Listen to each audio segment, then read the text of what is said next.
এমন একটা কাজ দেওয়া আছে যে কাজটা নিয়ে না আমি ঠিক সন্তুষ্ট হতে পারছি না, কারণ কাজটা করতে দেওয়া আছে fill in the gaps with correct words, এবং ওয়ার্ডগুলো যা দেওয়া আছে সেই ওয়ার্ডগুলো আমরা টিচাররা বুঝতে পারছি প্রায় সমচ্চারিত ভিন্নার্থক শব্দ, হোমোফোনস, রাইট? তো আমি যেভাবে গেছি সেটা হচ্ছে আমি না পিক্টোরিয়াল সাপোর্ট নিয়েছি।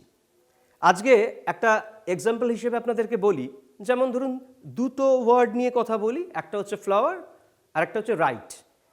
এবার একটা FLOUR আর একটা হচ্ছে FLOWER, রাইট? আর একটা দিকে WRITE আর একটা হচ্ছে RIGHT। এই যে চারটে শব্দ হলো তো, কিন্তু শব্দ শোনাচ্ছে দু ধরনের। এই চার ধরনের শব্দকে আমি কিন্তু ছবি দিয়ে রিপ্রেজেন্ট করেছি আমি একটা ওয়ার্কশিটে, এবং যখন স্টুডেন্টদের কাছে ওই ছবির সাহায্য নিয়ে ওয়ার্ডগুলোকে ফেলে ওদের মধ্যে আন্ডারস্ট্যান্ডিং ডেভেলপ করেছে, আমি যখন ওদেরকে এই সেন্টেন্সটা কমপ্লিট করতে বলেছি ওরা কিন্তু পেরেছে। এটা আমার অভিজ্ঞতায় বলছে।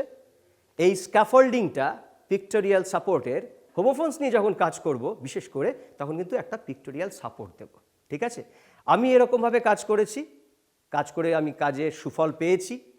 আমার যদি এই ধারণা আপনাদের মনে হয় ঠিক লাগছে, আপনারা এটা প্রয়োগ করে দেখুন। আর যদি মনে হয় আপনাদের কাছে আরও ভালো কোনো ধারণা আছে, অবশ্যই আমাকে জানাবেন। প্রতীক্ষায় রইলাম। ভালো থাকবেন।